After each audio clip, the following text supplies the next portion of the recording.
What's going on, everybody? Hope you're having a great day. I built this entire chicken coop in one day. Before I get to that, let me show you how I got started. Alright, so I didn't build the entire chicken coop one day. I actually built it over a series of days. As you can tell that the walls are already prefabricated, which means I already built them off-site and then transported them home to reassemble them in one big final product. So technically it was assembled and built in one day, but in order to get to that point I had to take several other days in advance to get to where I needed it to be.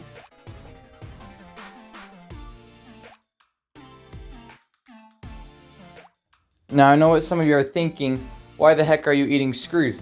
Well, technically that's true, but it's also not true. You see, I'm only putting them partially in my mouth so that I can just hold them there until I need them. I do this because it allows me to assemble the project a lot quicker because I already have the screws ready instead of having to reach across the table if I'm in a tight spot and I can't reach the screw box. Hopefully that makes sense. I know a lot of people out there do it, and I'm totally not, calling you out saying it's the wrong way to do it, because I do it too, so I'm all for it. If you prefer to just have the box with you, that's totally cool too. No judgment here on this channel, I'm just showing you a different way to do it.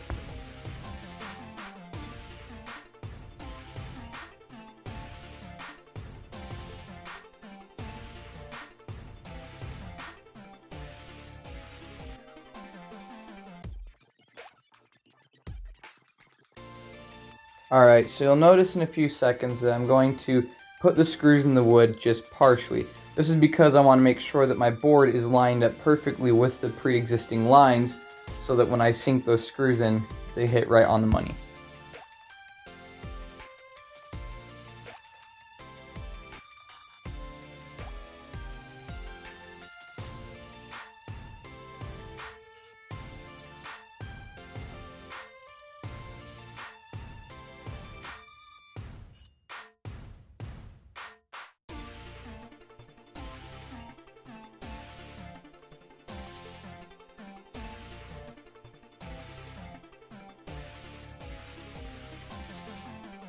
Alright, so now that I have all four walls up, I'm just sticking a whole bunch more screws in my mouth so that I can go around and sink more screws anchoring the four walls to the base.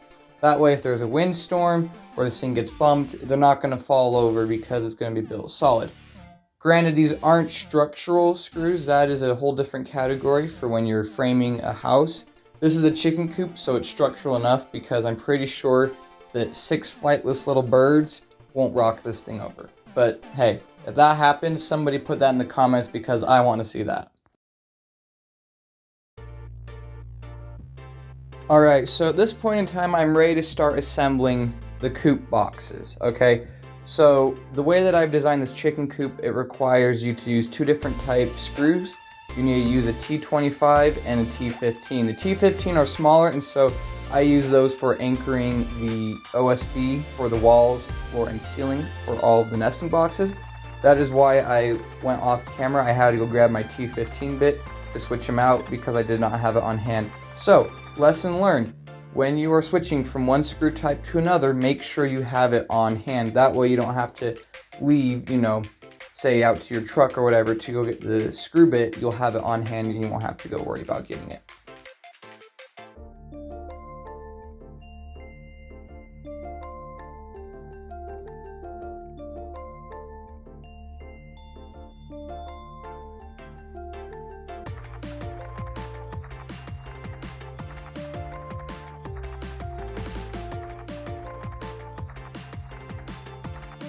I apologize that I didn't move the camera in advance so you could see what I was doing in the nesting boxes.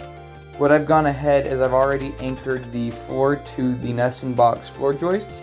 That was that little, platform that came out from that sidewall.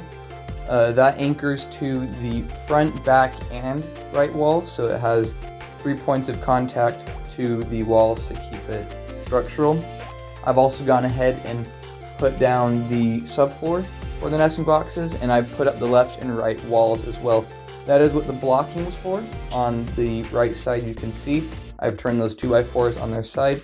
That allows me to have a surface to screw the walls into.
Alright, so now that I've got those 3 pieces installed, I'm going to go back and grab my pieces for the roof. I initially had this all set up as one big piece, but when I was, I guess you could say, tearing down the chicken coop after I built it, I realized that it would be a lot easier for transportation if I divided it up into 3 pieces. So the first piece right there that I've attached is a 2x4 hooked to 1/4 inch OSB that is used as a ceiling for the nesting boxes, and then the 2x4 acts as a, I guess a surface space for me to screw it into the wall. That way that piece of OSB isn't just floating on top. And the piece behind me is also the roof. That is the piece of OSB. And then this front piece right here that I am attaching is what the roof is going to be hooking on. Again, this is another point of contact for the ceiling to go, so that way that the ceiling is in one spot and it's not going to move.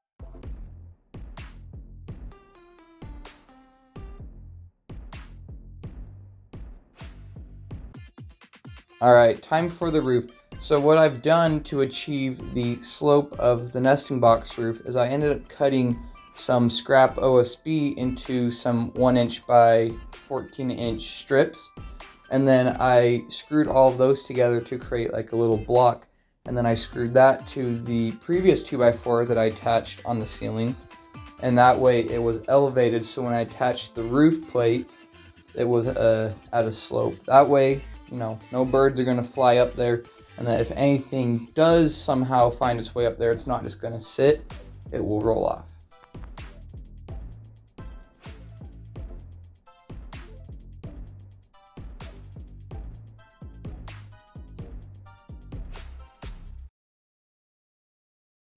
Here is a closer look at the nesting boxes. I hope you have enjoyed this first part, and I will be releasing the second part very soon.